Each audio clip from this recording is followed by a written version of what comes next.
del déglu del xool Feeling Dakar site bi lay jox information yu leer. ayca salaamaaleykum chers internautes de Feeling Dakar ñu ngi leen di jaajëfal di am mbégte ak contentement ñëwaat ak yéen ci seen émission bii di Daf May Dal. alors saa yu ñëwee rek dañuy kontaan lool jàkkaarloog yéen ndax gis nañ ñi nga xamante ne noonu ngeen ñu accueillir gis nañ ñi nga xamante ne noonu ngeen di àndee ak ñun mu nekk loo xam ne dañ ciy bég di ci kontaan di leen wax ne Feeling Dakar yéen la fi nekkal rawatina émission bu mag bii di Daf May Dal ma ànd ceeg ki nga xam ne moom mooy Feuz nekk koo xam ne moom mooy sama chroniqueuse di ma indil ay éléments yoo xam ne wax dëgg fa yàlla lépp loo xam ne réer na ci showbiz bi lépp loo xam ne bees na ci showbiz bi daf ma koy indil bu ko defee ñu waxtaanee ko dama koy bàyyi mu nuyoog ñi nga xam ne ñoom ñoo ñuy seetaan ñu doog a xuus waxtaanee li nga xam ne moom moo ñu fi indi tey mais balaa ñuy xuus dañ leen di annoncer li ñu war a waxtaanee mais balaa loolu lépp Feuz nga nuyoo ba pare ñu doog a waxtaan ak Feeling Dakar ñi nga xam ne ñoom ñoo koy seetaan ay ci Feuz. salaamaaleykum internet yi jërëjëf Doudou le jeune animateur comme ni nga ko waxee rek internetu Feeling Dakar ñoom ñoo tax à chaque fois ñoom ñuy sonn parce que ñoom ñoo ñuy suivre di ñu dooleel la comme ni nga ko waxee nag émission bii di Daf May Dal dafa nekk loo xamante ni nag li xew ci actualité people yi lay andi ñuy xool clip bi nga xamante ni def na buzz xale yaa ngi koy TikTok di si vidéo def ay vidéo yu nice loolu la ñuy jël di ko andi fii di ko waxtaanee di xool artistes yi nga xamante ni aussi def nañ seen son ñu ngi koy TikTok ak mu fës ñu xool tamit nan lañ koy dundee Doudou sànq yaa ngi wax ni que da ngay annoncé li nga xamante ni moo di tey thème yi ñuy jël maanaam vidéo yi nga xamante ni def na buzz te dama lay bàyyi nga wax nga annoncé ko rek. ayca mu ngi noonu Feuz laa ci àndal à chaque fois di am mbégte nag ak contentement ci moom ndax wax dëgg fa yàlla lépp loo xam ne soxla naa ko ci émission bi daf ma koy indil lu ma ko laaj ak lu ma ko laajul daf ma koy indil maa ngi lay jaajëfal bu baax Feuz donc li ñuy def rek mooy wax leen ni nga xamante ne nii noonu lañ nar a demee ak yéen tey ci émission bi dinañ waxtaanee ki nga xam ne moom mooy Poupa Ndiago nag su ma ko waxee ñu bëri dinañ ne kan mooy Poupa Ndiago moo nekk ex membre du groupe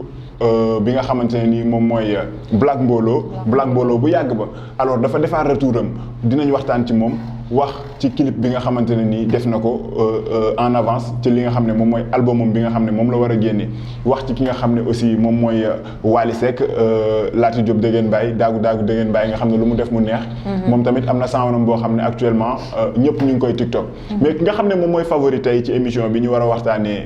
son bi nga xam ne moom moo lëmbee TikTok bi moom mooy Demba Guissé alors ñett yooyu la ñuy waxtaanee mais ci ki ñuy xuus moom mooy Demba Guissé alors Feuz ñu njëkk a waxtaan ci ki nga xam ne moom mooy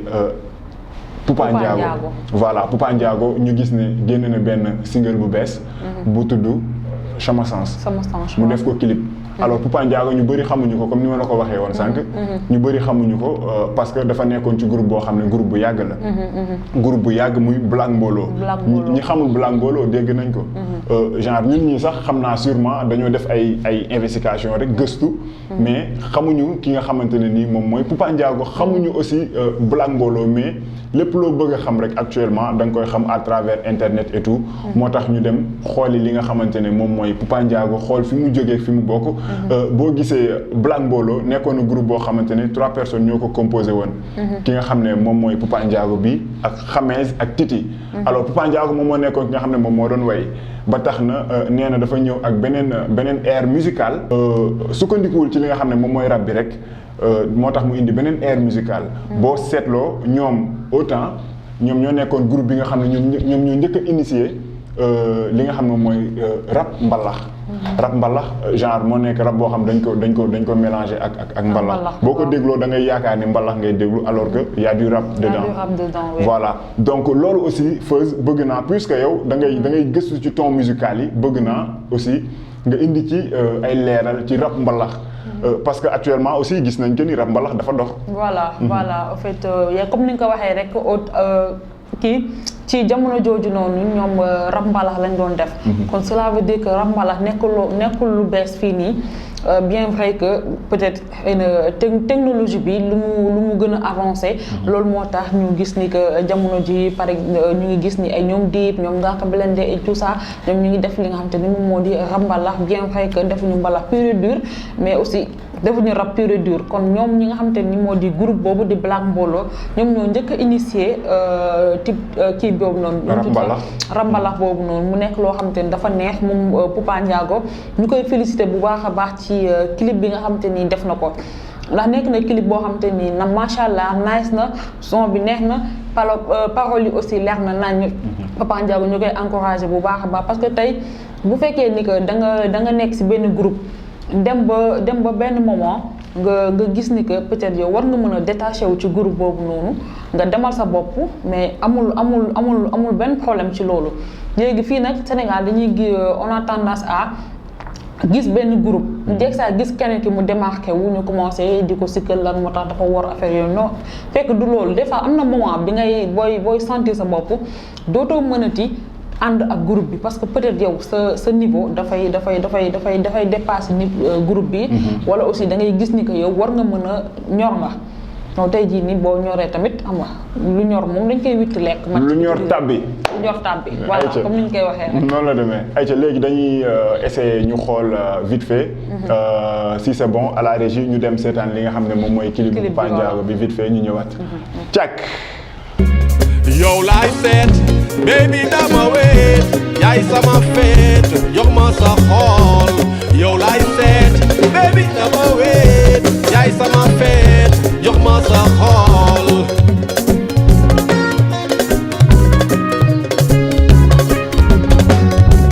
yow laay seet baby dama weet yaay sama feet jox ma sa xol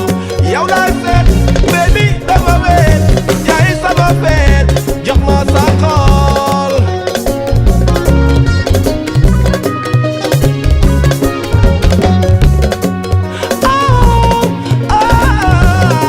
baby I love you Angel deg na Angel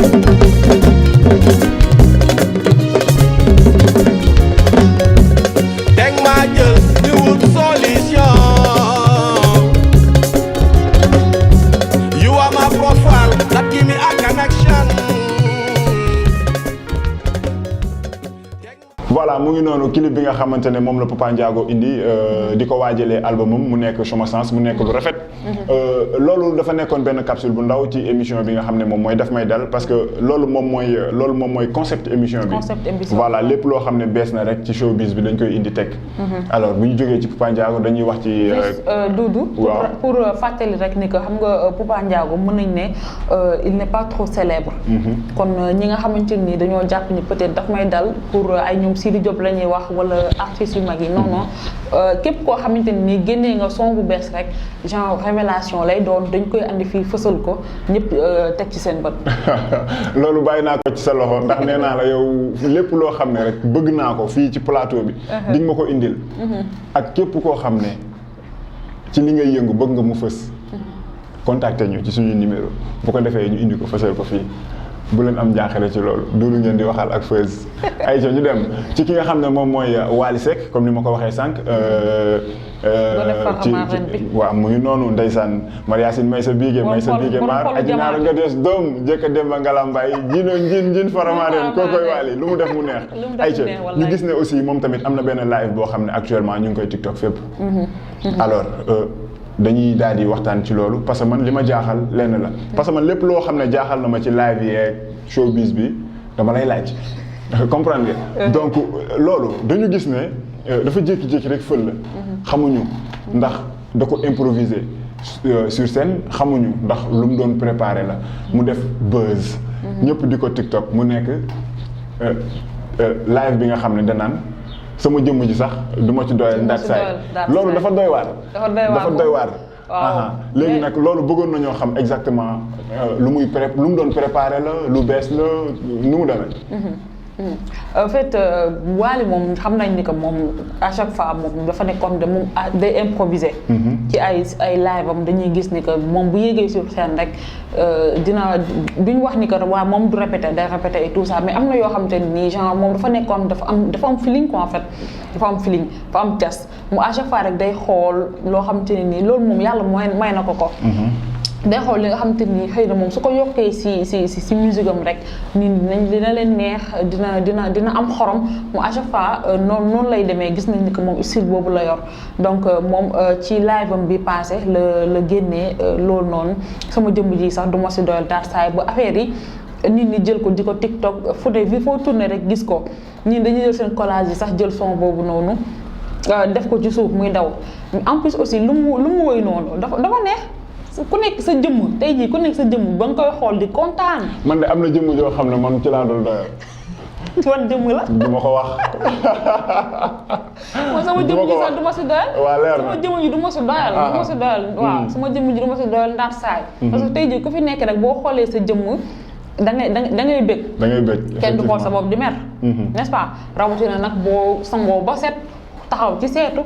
xool sa yére bu gën a rafet sol ko. xeeñ sa parfum bu neex dox cakasi mais sa xol bi day neex. loolu nag ci jigéen ñi la ëpp. jigéen ñi taxaw di yaa ngi nii def nii. non mais attends xam nga dafa am loo xam ne moo raisonnable dafa am xale jigéen yoo xam ne ndeysaan bu ñu sangoo ba set taxaw ci seetu waxuma ñoom sax seen jëmm ñu doyal ci léegi mais ñeneen sax duñ doyal seen jëmm. li ma la xanaa léegi jigéen ñi moom kiiwatuñu nu mu tuddi sax góor ñi bàyyituñ ko ak xale jigéen ñi léegi dañuy defante 50-50 la. te rawatina ki nga xamante ne moom mooy chef produit borom produit yu baax yi ku sa jëmm neexul dama nga xooli chef produit yi voilà. ay ca mu ngi noonu Feuz du ñu def lu dul jéem a seetaan quelques TikTok. ci live boobu nga xamante ne moom mooy live Wally Seck bi ah sama jëmm ji duma ci doyal. Aïcha bu baaxee ñu dem seeti quelques TikTok ci li nga xamante ne moom mooy live boobu noonu. vite fait ñu ñëwaat. Aïcha ñu seeti TikTok bi. si c'est bon à la régie.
Aïcha Feuz moo ngi noonu ah. quelques TikTok la woon ci live Wally Seck bi. du ñu yàgg ci kenn koo xam ne nekkoo favori ci émission daf may dal. gis nga Poupa Ndiago dañ ñëw def benn résumé. Wally aussi dañuy def flash. ki nga xam ne moom mooy favori tey mooy. Demba Guissé moom la ñu wax Pendo taxaw na nee na Demba Guissé moo dàq woy ci góor ñi. mais au fait moo dàq way wala dàqu la way ku ci nekk comme li ñuy wax tout le temps da nga am sa public bu bopp te sa public bu la apprécier rek santal yàlla alors ki ñuy waxtaanee tey moom moo nekk Demba Guissé alors Demba Guissé moom nekk na koo xam ne wax dëgg fa yàlla doo ko dégg ci lu bari doo ko dégg ci coow doo ko dégg ci benn lu ñaaw ba tax na moom tamit def na liggéey bu am solo mi ngi gérer carrière am comme il faut donc mu jóge ci zéro ba fi mu toll tey jii nii jóge ci ay titres yoo xamante ne wax dëgg fa yàlla titre yu nice la def na titre boo xamante ne ñu ngi koy wax fiir def titre boo xamante ne ñu ngi koy wax aussi def titre boo xam ne aussi ñu ngi koy wax comment dirais-je encore jigéen def titre bu ñuy wax aussi dooley mbëggeel bi nga xamante ne moom la def ak magam bi di Pendo def aussi titre boo xam ne ñu ngi koy wax je t'aime boobu nag defoon na fi coow mais aussi ci biir titre mi dañoo gis ay titres yoo xam ne wax dëgg fa yàlla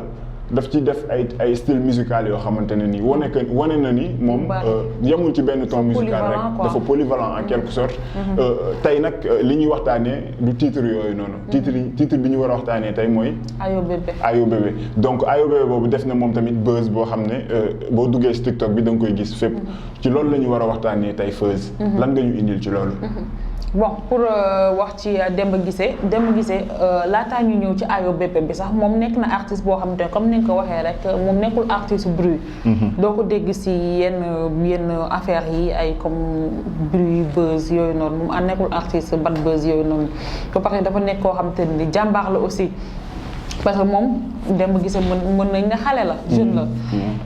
jeune la te moom aussi nekk na koo xamante ne nii il est polyvalent tey type de musique boo ko jox style musical boo ko jox rek bu la ko defalee nga ne kii xanaa moom lii la mën bu defee leneen nga ne kon xanaa kii lii la mën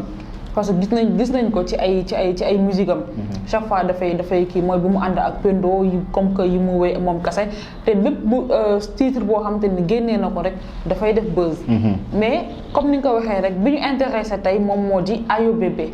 Ayo Bébé bi Demba Guissé ba mu ko génnee yàggul mu nekk titre boo xam te ne dafa cartonné foo tourné TikTok bi réseaux sociaux yi foo tourné Ayo Bébé man damay dem ba nga xamante ni sax damay tëdd sax Ayo Bébé di kii di résonné ci sama nopp parce que li nga koy déglu moom moo bëri dafa bëri li nga koy déglu moom moo bëri te dafa neex tamit effectivement dafa neex ba nga koy boo ko dégloo da ngay am envie dégluwaat ko xam nga mu woy ci jigéen parce que nee na sa chéri bu lay xool da nga koy wax lu ko gën a neex te loolu fa mu solo en fait dañuy jug naan artistes yi léegi xamaa mbëggeel rek la ñuy woy mais en fait mën nañ ne instant bi mbëggeel lañ fi am mbëggeel dafa am solo ci lépp loo gis nag que ça soit muy entre jëkkër ak jabar yaay doom papa doom mag rakk lépp dans la vie tout est question d'amour parce que nit ki soo ko bëggulee doo ko defar dara nit ki soo ko bëggulee ngeen mën a composer donc nit ñi nañu xar seen dënn yi def ci seeni ay morom n'est-ce pas loolu la ñuy wax nañu xar seen dënn yi def ci seen ay morom ñu bëggante suñu biir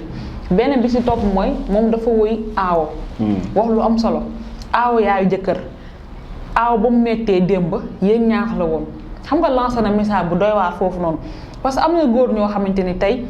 dañuy mel ni benn duudu di xoslu nga nekk ak ñoom. yow man damay xoslu man ngeen dem. man damay xoslu man ah.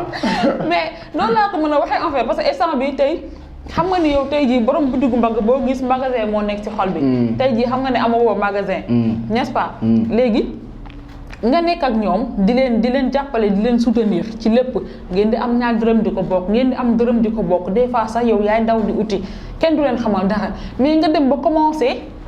gis ni que peut-être yow sa situation mu ngi changé macha allah rek nga dem takk ñaareel bañ ñu takk ñaareel mais tamit nag bul fàtte démb. bañ ñu takk ñaareel. non mais attends bañuñu nit ku takk góor gu takk ñaareel parce que en tant que musulman ñoom góor. dafa am droit 4 femmes donc là on est d'accord c'est certes que ni métti na képp jigéen bu la wax ni que mën naa wujj wala mën naa accepter xëy na wax na loo xamante ne nii peut-être neex na ko. voilà parce que tey sa jëkkër soo sañoon yow kese yaa koy moom mais tamit nag dañuy nangu li nga xamante ni moom la diine tëral comprendre mais tey boo amee jabar am sa aawo bul am sa nga ñëw takk ñaareel bul fàtte sa aawo bul fàtte démb. dul fàtte démb xoolal démb te Demba Guissé tamit moom loolu message boobu la lancé ci woy boobu noonu man partie boobu sincèrement partie boobu moom ma gën a neex ci kiwam bi ci ayo bébé bi partie boobu moom ma gën a neex wax ñaareel wax awo lancé benn message bu doy waar te sax Doudou li may def rek moom moo di damay woo Demba Guissé en direct ngeen gis ko. voilà ñu kii ko ñu laaj ko. naka la dundee succès bi effectivement. voilà naka la dundee succès bi. en plus aussi. mu wax tamit. TikTok yi nga xamante ni nii. moo ko gën a marqué yi nga xam parce que man dama koy gis muy dugal ay TikTok. dama koy walaaj TikTok yi nga xamante ni moom la gën a bëgg. yoo xam ne bu ko seet si saawonam bi yu ko seetaanee. dafay kii. ñu déglu Demba Guissé ah. ayca nu sonné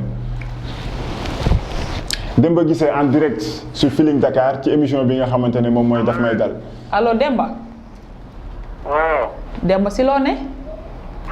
waaw ça va ñu ngi si jàmm. ñu ngi si jàmm waa Feeling Dakar ñoo la woon nii en direct ci émission Daf May Dal. ah ok d'accord na ngeen def maa yéen a ngi si jàmm. ñu ngi sant yàlla bu baax yaa ngi en direct biir Feeling Dakar ci émission Daf May Dal. ah ok d'accord wax nga dëgg naka coono yi yéen a ngi si jàmm. sant alhamdulilah Demba nuyoonteel ak mbokk internet yu Feeling Dakar. waaw d'accord waaw maa ngi leen di déglu. allo Demba. maa ngi leen di déglu waaw. ñu bàyyi la nga nuyoonte ak mbokk internet yu Feeling Dakar. waaw maa ngi leen di siyaar yéen waa Feeling Dakar yëpp. di leen kontaane vraiment ci liggéey bi ngeen di def aussi di nuyu Bamba ak équipe bi yëpp wala naan leen vraiment liggéey bi rafet na et yàlla na yokk aussi. amiin Demba ñu tey ci émission Daf May Dal ñu doon waxtaanee sa titre bi nga génnee muy ayo bébé macha allah mu def mu am benn succès bu extraordinaire ñu lay féliciter bu baax di la ñaanal voix bi. allo Demba. waaw maa ngi dégg waaw mu def succès bu macha allah ñu lay ñaanal bu baax ñu di la wax bonne continuation ñu bëggoon la laaj rek succès bi nga xamante ne nii titre bi def na ko naka nga koy dundee ak est-ce que yaa ngi ko doon xaar. waaw c'est vrai xam nga maa ngi koy wax keroog sama benn émission d'abord xam nga nit moom bu dee def dara. surtout mu def ci carrière am lu xaw a yàgg tuuti ci affaire bi daj ci ay coono ak yooyu. lu mu ci am ci succès rek du ko bett quoi. parce que aussi xëy na nag am na benn côté def na ma équation ci côté TikTok bi parce que man TikTok bokkul woon trop ci sama gaam quoi. mais mën naa ne bon morceau bi mu gën a tax ma concentré wu ci di ko dugal foofu et tout ça mais vraiment gis naa revenu bi les 75% mën naa ne si TikTok bi la nit ñi gisee morceau bi et tout ça. ak aussi YouTube beeg yooyu quoi. donc nit nag bu dee def mbir lii la ci doon xaar quoi am ca kaw. et je pense que bii daal bokk na ci morceau vraiment boo xamante ni sama morceau yi bokk na ci bi gën a siiw daal. macha allah Demba ñu lay féliciter bu baax a baax. waaw maa ngi di remercier bu baax a baax Feeling Dakar di leen wax ca kaw ca kanam ak firi bu toll nii. d'accord Demba Guissé ñu ngi xaar nga envoyé ñu TikTok yu la gën a neex ñu dugal ko jàllale ko. d'accord waaw mu ngi ñëw nii incha allah rabbi. d'accord ñu ngi ngay xaar. ok merci. ayca merci nuyu ñu Pendo. jërëjëf merci beaucoup. ayca mu ngi noonu Demba Guissé la woon fii ci Feeling Dakar gis ngeen ko ñoo ko déggandoo lu mu wax. ndeysaan loolu dafa rafet. loolu dafa neex gis nga nii lay demee suñuy plateau day neex am originalité lépp loo xam ne da ngeen ko soxla dañ leen koy indil. Demba ñu woo ko en direct sur Feeling Dakar ci émission bu mag bii di Daf May Dal nee naa leen lépp loo xam daf leen di neex lépp loo xam da ngeen ko bëgg a xam lépp luy actualité people fu artiste nekk. réer leen wala mu feeñ leen rek. dañ leen koy indil tegal leen ko ci plateau bi muy neex. tey bu ñu waxtaanee artiste dina mel ni artiste baa ngi toog. donc du jar ñu indi artiste bi di ko teg buñ ko waxtaanee rek di ngeen xam li ngeen bëgg a xam ci artiste bi. di ngeen xam fi artiste bi ne di ngeen xam lu tax artiste bi gëj a génn. ak ki nga xam ne mooy Feuz rek lépp dina génn alors Feuz. balaa ñuy seetaan TikTok yi nga xam ne moom moo nekk ci réseau social boobu di TikTok di sawnu Demba Guissé bi dégg nañ li nga xam ne sax ñu xaar mu yónnee waale ñu ko mu yónnee waale ñu TikTok yi bu ko defee bu ko yónnee xaaral ma xool ma vérifier voilà bu ko yónnee da nga koy yónnee directement Babacar mi nga xam ne moom moo nekk ci régie bi bu ko defee mu balancé ko ci écran bi ñu mën ko seetaan donc Feuz dégg nga li nga xam ne moom la Demba wax Demba nee na boo yàggee di liggéey bu succès ñëwee du la bett waaw mais moom li ko bett mooy TikTok bi waaw kon ñu jàppandoo ñun ñëpp que ni TikTok actuellement dafa nekk di liggéey bu am solo ci carrière artistes yi ci carrière artistes yi te artistes yi yëguñu ko gis nga ni TikTok amee solo ci carrière artistes yi te artistes yi yëguñu ko mais Demba Guissé lu mu wax nii sax dina tax artistes yu bëri gën a bàyyi xel ci TikTok bi parce que man maa ngi gis ñu bëri ñu ngi bàyyi xel TikTok bi ñu bëri ñu ngi commencé ñu am woon compte TikTok di créer di commencé di def di dem di créer ji TikTok nekkuñu di promouvoir TikTok mais li mu fi def la ñuy wax n'est-ce pas Demba Guissé moom nee na son bi 75% nit ñi bu ñu ko xamee TikTok bi moo tax à travers TikTok ñoom ñoo tax mu xam ko ak YouTube beeg yooyu noonu comme mu nekk loo xamante ne nii tey lu positif la te comme maa ngi ko doon wax la dernière fois di wax ni que TikTok bi am na ci ñoo xamante ni xëy na dañ ñu ngi ciy def leneen mais côté positif bi mu moo ci ëpp parce que am na ñoo xamante ne ni tey ñu ngi leen di découvrir à travers TikTok yi am na son ay son yoo xamante ne nii ñu ngi koy dégg muy gën a siiw à travers TikTok bi kon TikTok nekk na loo xamante ne aussi nañ ko gën a valoriser loolu moom fépp la loolu moom fépp la en plus sax pour wane ni que TikTok nañ ko gën a valoriser est-ce que xam nga ni TikTok jur na benn association dafa am ne TikTok jur na benn association may nuyuwaale ki président bi ak ñoom Aliou de passage TikTok jur na benn association boo xamante ne nii la dernière fois dañoo dajale seen ay dons te dalee leen ko ñooñu ñoom xamantewuñu juste TikTok beeg nii rek la ñu commencé moo leen booye ñu dem ba créer seen association xam nga dem ut seen ay ndimbal matelas satala ay bassin ak yooyu yëpp dem ci daara benn daara bu nekk Maris xaw ma je ne sais pas Dalifort ñu dem foofu noonu jox ko daara bi te xam nga ñoom yelloo nañ ko kon loolu noonu ñoom TikTok bi moom moo jur loolu kon TikTok nag nañ ko gën a valoriser daal. effectivement TikTok am na solo day def carrière day def impact ci carrière artistes yi alors xam naa ni moom commentaire yi. Feuz la ñuy amee mu ne dajale nañ seeni don yóbbu ko ci daara yi donc li ñuy def dañuy seetaan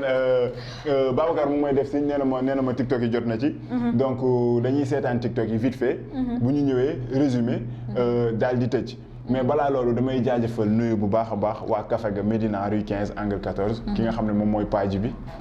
boo amee fukk ñëw naan boo amul fukk ñëw naan borom café jinjeer ak limon ma koy jaajëfal bu baax ñu dem seetaan TikTok ñëwaat vite fait. chéri bu dee jooy xoolal yow bu dee jooy di ko jox lu ko gën a neex di ko gën a neex chéri bu lay xool yow bu lay xool di ko wax li ko gën a neex boole ci ne ko ayo bébé ayo bébé ma ne ayo bébé ayo bébé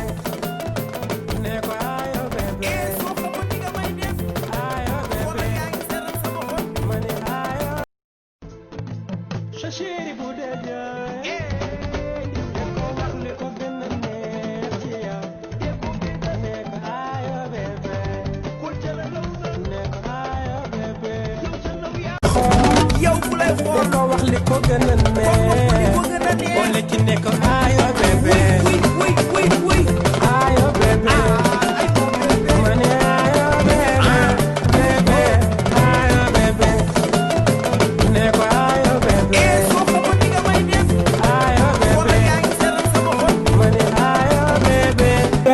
xoolal yow bu dee jooy di ko jox lu ko gën a neex di ko gën a neex sa chéri bu lay xool yow bu lay xool di ko wax li ko gën a neex boole ci ne ko ayo bébé ayo bébé ma ne ayo bébé ayo bébé ne ko ayo bébé soo ko ni nga may def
mooy noonu Feuz seetaan nañ TikTok yi nga xam ne moom la waa TikTok def ci réseau social boobu di TikTok. ci sama Demba Guissé bi nga xam ne moom mooy ayo bébé. Demba Guissé nag moom moo ñu envoyé ay TikTok am. moo ñu envoyé ay TikTok am yi neex na macha allah dafa am guur nag moo ko sélectionné ñu dugal ko buñ ci kenn mere. TikTok bi ñëpp lañ fi nekkal. képp koo xam ne nii yaa ngi def TikTok rek. mun naa rek mën nañ ko jël indi ko fii nga xamante ne moom mooy ci émission daf may dal. donc te duudu sax doguma la sax mais. donc dama kay ay sa ñu dem waaw. yow CEDEAO. en fait. balaa ñu koy fàtte comme ñi nga xamante ni nii xam nga TikTok nee naa day def ay révélation ñi nga xamante ni aussi ñoom ñu ngi seetaan émission bi et que ñoom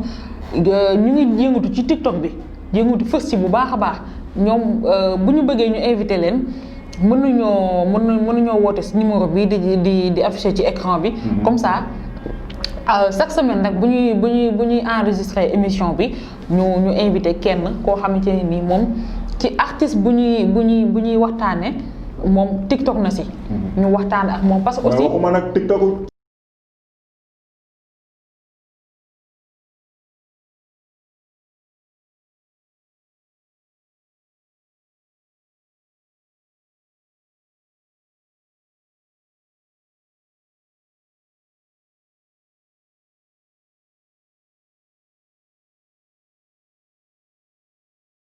waaw lan ngay tàggatoo. xanaa di remercier mbokk internet yi ba pare soo ko remercier nag sama papa du damay sant sama papa bu baax. daf may encourager chaque jour damay naan yow seetaan naa la fii su ma duglulee vidéo sax damay naa ma waa yow sa xanaa defoo journal tey waaye xanaa defoo lii tey wallaahi mu koy gërëm bu baax di ko sant di ko wax ni que gis naa ñaan yi gis naa aussi nu may taxawoo ak encouragement yeeg yëpp su ma jógee foofu nag remercier sama famille yëpp samay am di jàmm yëpp remercier aussi Bijou ak Bamba ñi nga xamante ni tey ji liggéey bi bu yombee rek ñoom ñoo tax waaye duudu tey damay remercier ki nga xamante ni moom moo ma solal na la de billaay solal na la remercier ko génn na sa lépp solal na la ñu ne baaxul waaye aussi damay remercier ki nga xamante ni nii moom moo ma solal tey jii muy Ndeye Rama li nga ma jox nag macha allah nice na lool maa ngi kontaan bu baax ci li nga xamante ni nii moom nga ma jox ni ma Feuz dama def ji sa émission bi kontaan naa bu baax a baax yéen mbokk internet yi ma leen di jox dig daje semaine prochaine incha allah may remercier bu baax tamit Demba Guissé ci disponibilité am wax dëgg yàlla mu nekk nit ku modeste nit ku oyof koo xamante ni daal macha allah nee naa Demba Guissé zéro faute macha allah. ayca moo ngi noonu Ndeye Rama solal nga ko waaye man tam bëgg naa ci robe yi su ma ci mënee am waaye xam naa ne duuru mu sol robe rek taxaw foofu ndagaaru bu toj la ayca ñu ngi leen di jaajëfal di am mbégte ak contentement nag di kontaan bu baax a baax comme ni ñu koy waxee rek saa su nekk ci seen fidélité di ñu seetaan guddi ak bëccëg di def seen i commentaire di ñu rectifier di ñu tegaat ci axe moo tax lépp loo xam ne rek neex na leen ci loolu la ñuy dox ñu ngi leen di jaajëfal bu baax a baax jaajëfal bu baax a baax ki nga xamante ne nii moom mooy Ndeye Marème Diom sama sœur di jaajëfalaale borom këram ki nga xam ne moom mooy Kanfu di leen jaajëfal bu baax ak sama jarbaat yooyu noonu maa ngi leen di jaajëfal ñoom tamit di jaajëfal aussi Ablaye Sadio sama grand frère bi nga xam ne du jóg ci di ma conseil maa ngi koy jaajëfal bu baax a baax di jaajëfal ñëpp ñoo xam ne ñuy seetaan di leen fàttali aussi que ni émission bi c'est aussi commercial képp koo xam ne bëgg nga ñu jàllale say produits comme ni ma ko waxee woon tout à l'heure mën nga ñu contacter ci numéro yi nga xamante ne ñoom ñooy affiché boo ko defee ñu xool naka lañ koy waxtaanee ba juboo rek daal di koy jàllale jaajëfal bu baax a baax moo borom Hermao shop bi nga xam ne moom moo nekk Médina rue 15 angle Blaise Diagne sinon rue 15 angle 16 maa ngi koy jaajëfal bu baax kooku moom mooy ñëw teg ma ci chaise ne ma solal lii ma sol jóg dem amul lenn loo xam ne dama ko ciy teg nee naa leen mënu ma solu moom moo mën a solu ay ñu leen di jaajëfal bu baax di leen jox dig daje ba beneen insha allah fii ci Feeling Dakar ak Feuz mi nga xamante ne nii moom mooy sama chroniqueuse ñu ngi leen di jaajëfal bu baax a baax bisous jaajëf waay ciao del déglu del xool Feeling Dakar site bi lay jox information yu leer